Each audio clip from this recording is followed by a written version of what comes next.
ir mūsu Daugavpils pilsētas domas Daugavpils domas priekšsēdētāja pirmajam vietniekam Vitālijam Zarevičam un Daugavpils pilsētas domas priekšsēdētāja vietniecei Žanai Kulakovai.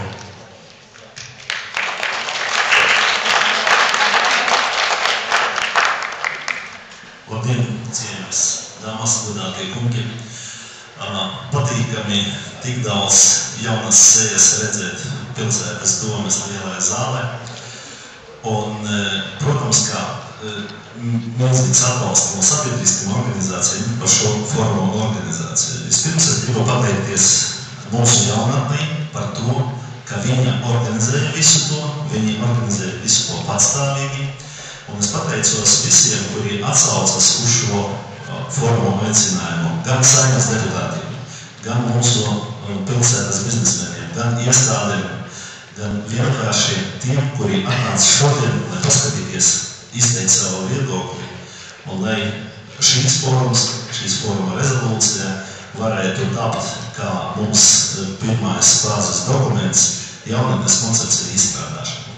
Mēs ļoti aktīvi strādājam pēc jauniešu koncepcijas pilsētas izstrādāšanas, un tas ir tuvākā nākotne mūsu domas darbība un viena no prioritātēm šobrīd. Un ļoti patīkami, ka ir jauniešu iniciatīva grupā, kura dibināja jau koordinācijas padomi un kura aktīvi tagad darbojas šo koncepciju izstrādāšanā. Paldies jums, ka jūs visi esat šeit, un īpaši pateicību es arī gribu pateikt mūsu ārzemes viesiem, kuri arī piedalās šajā forumā. Paldies! Labdien, cienījamie forumā dalībnieki! Šodienas forumas liela nozīme. Mēs varam arī pateikt, tas ir laikam vēsturiskais moments, jo tas ir pirmais pie mums Daugavpilī jauniešu sociālais forums.